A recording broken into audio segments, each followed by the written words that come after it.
কুরুক্ষেত্রের যুদ্ধ যখন আরম্ভ হয়েছে, যুদ্ধ যখন কয়েকদিন গত হয়েছে, এখন এই যুদ্ধের মধ্যে বধ করা অবশ্যম্ভাবী হয়ে পড়েছে গুরু দ্রোণাচার্যকে। কাকে গোমা সবাই বলেন?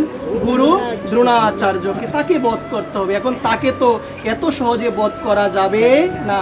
ভগবান শ্রীকৃষ্ণ তিনি সব জানেন কাকে কিভাবে বধ করা যাবে। ভগবান শ্রীকৃষ্ণ তিনি জানতেন গুরু দ্রোণাচার্যের সব থেকে বেশি মোহ ছিল তার সন্তান অশ্বত্থামার প্রতি, সব থেকে বেশি মোহ।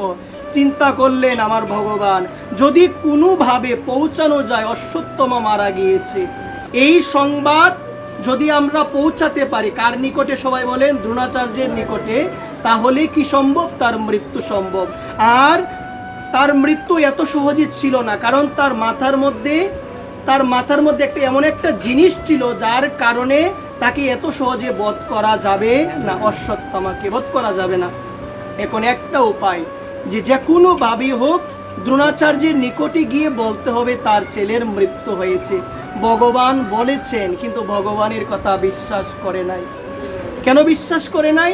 দ্রোণাচার্য করজোর করে ভগবানকে বলেন, আমি জানি তুমি হলে পরম পুরুষোত্তম ভগবান, আমি জানি তুমি হলে বিশ্ব ব্রহ্মাণ্ডের নায়ক, তুমি ভগবান শ্রীকৃষ্ণ, আমি জানি, কিন্তু তোমার কথা আমি বিশ্বাস করি না। কেন জানো? কারণ তুমিও ভক্তকে রক্ষা করার জন্য তুমিও মাঝে মাঝে প্রতিজ্ঞা ভঙ্গ করো, তুমিও মিথ্যা কথা বলো, তোমার কথা আমি বিশ্বাস করি না। কিন্তু আমি বিশ্বাস করব আমার ছেলে মৃত্যুবরণ করেছে যদি সাক্ষাৎ যুধিষ্ঠির এসে আমার কাছে বলে যে আমার ছেলে মৃত্যুবরণ করেছে, আমি বিশ্বাস করব। এর আগে আমি বিশ্বাস করব না। ভগবান যুধিষ্ঠিরের কাছে গিয়ে বললেন, যুধিষ্ঠির ধর্মরাজ যুধিষ্ঠির করজোর করে বললেন, আমার পক্ষে সম্ভব নয়, আমার পক্ষে সম্ভব নয়। ভগবান বুঝালেন, ভগবান তাকে শিখিয়ে দিলেন, তোমাকে সম্পূর্ণরূপে তোমাকে মিথ্যা বলতে হবে। অশ্বত্থামা হত ইতি গজ। মন দিয়ে শুনেন, বলছে তুমি এটা বলবে। তিনি বললেন আমি এটাও বলতে পারবো না। ভগবান তাকে বুঝালেন, তুমি এটা বলো যে অশ্বত্থামা হত ইতি গজ। আস্তে এটা বলে দাও, তুমি এটা বলো।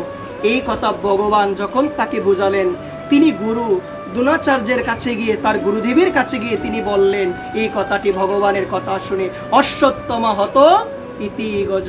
তখন তিনি ভাবলেন যে যুধিষ্ঠির তো কোনোদিন মিথ্যা বলতে পারে না, তখনই তাকে বধ করা গিয়েছিল। তাহলে একটাবার ভেবে দেখবেন, আমরা গীতা থেকে বললাম সত্য ভাষণ, যে ভগবানের ভক্ত হয় তার মধ্যে সর্বদা সত্যবাদিতা এটি থাকবে মা, এটি থাকবে। দেখুন আজকে মা যুধিষ্ঠির মহারাজ জীবনে কোনোদিন মিথ্যে বলে নাই, শুধু একদিন ভগবানের কথাতে অর্ধ সত্য বলেছিল, যার জন্য সশরীরে একদিন তাকে নরক দর্শন করতে হয়েছিল।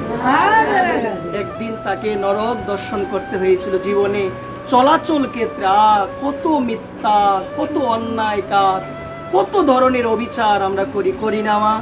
আজকে দেখো ভগবানের কথাই তো বলেছিল, ভগবানের কথা শুনেই বলেছিল অশ্বত্থামা হত ইতি গজ, অর্ধ সত্য বলেছিল, সম্পূর্ণ মিথ্যা বলে নাই। আজকে সেটার জন্য মা তাকে একদিনের জন্য সশরীরে নরক তাকে দর্শন করতে হয়েছে মা। এই জন্য রাতুল চরণে করি এই নিবেদন, এটিকে আমাদের ধারণ করা হৃদয়ে আমাদের প্রয়োজন। তারপরে বলছেন ক্রোধহীনতা, মানে যার হৃদয়ে কোনো রাগ থাকবে না মা। কি থাকবে না গো? রাগ থাকবে না মা। এই